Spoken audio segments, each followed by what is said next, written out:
Schools are supposed to feel safe, a place where the biggest worries are homework, grades, or getting to class before the bell rings.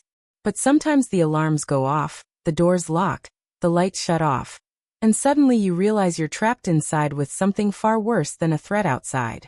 Tonight, I'm telling 3 real school lockdown stories. Stories teachers tried to hide, stories students still refuse to talk about, and stories that will make you rethink the idea of safety. Turn off the lights, put on your headphones, and listen carefully, because these are 3 creepy true school lockdown stories. The first happened in 2017 at a middle school in Ohio. The code red came during 5th period. The announcement crackled through the speakers telling everyone to lock down immediately. A code red meant the threat was inside the school. Liam, a quiet 13-year-old, sat in the back of his science classroom as his teacher shut off the lights, locked the door, and whispered for everyone to get on the floor. But their classroom was directly above the old school basement, a place sealed for years. As the room fell silent, Liam felt vibrations under the floor. They were faint at first, then unmistakable. Footsteps. Heavy, slow footsteps walking directly beneath him.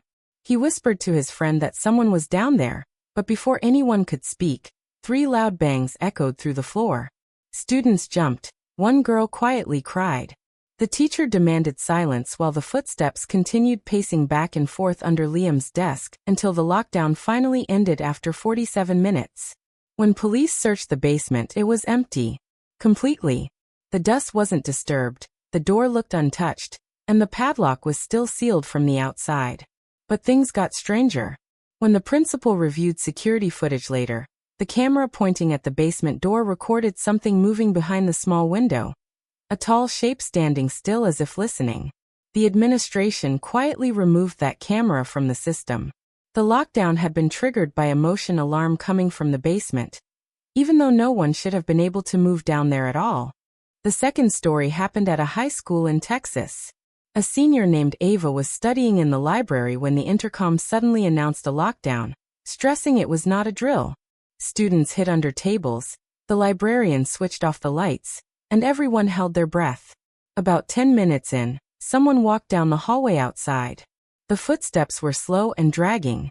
Ava peeked under the gap of the library door and saw bare feet, small, dirty, bruised feet. But this was a high school. The feet stopped directly in front of the library door. Then came a soft rhythmic knocking. 1 knock, then 2, then 1 again. The librarian texted school admin, only to receive a message saying all students were accounted for. Ava looked again under the door and saw long tangled hair hanging down, like the person was bending to look inside. Then she heard the whisper, "Please, let me in, she's coming." Ava froze as the tiny voice cracked with fear. Before anyone could react, something yanked the girl away so violently that her feet dragged across the floor. The sound faded down the hallway until silence returned. Police arrived minutes later and found nothing. No girl. No tracks. No signs of struggle. But a week earlier, a missing child alert had gone out. A 7-year-old girl last seen walking near the high school. Her pink pajama shirt was later found behind the building's dumpsters. Students say they still hear the same knocking pattern during lockdown drills, and sometimes, when the hallways are empty, a soft voice whispers, "Let me in." The final story happened at an elementary school in Florida. A 4th grade teacher named Ms. Carson was reading to her class when she noticed a man outside near the playground fence. He stood completely still facing the classrooms. Seconds later, a lockdown alert echoed through the speakers. She locked the door and pulled her students into the corner as the man slowly walked closer to the building. 20 minutes into the lockdown, a tapping sound began on the classroom window, slow, steady, in the same spot. Ms. Carson looked up and saw the man staring directly into the classroom.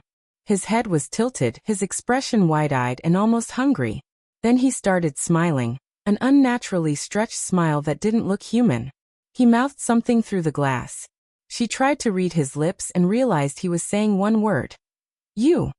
Suddenly, someone began banging violently on the classroom door. The kids shook in terror as Ms. Carson held the doorknob, praying it wouldn't open. As police sirens approached, the banging stopped. When officers searched the school grounds, the man had vanished.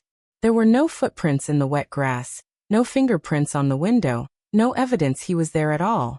But security footage showed a single frame of him with his face pressed against Ms. Carson's window. In the image, his eyes were pitch black. The school installed metal shutters on every classroom window, and Ms. Carson quit a month later, telling staff that when the man looked at her, it didn't feel like a human being at all. These stories remind us that sometimes lockdowns aren't drills. Sometimes the danger isn't outside, it's inside, underneath, or watching from where no one thinks to look. If you want more true horror stories like this, comment Lockdown Part 2. Until next time, stay safe, stay alert, and never ignore footsteps in an empty building.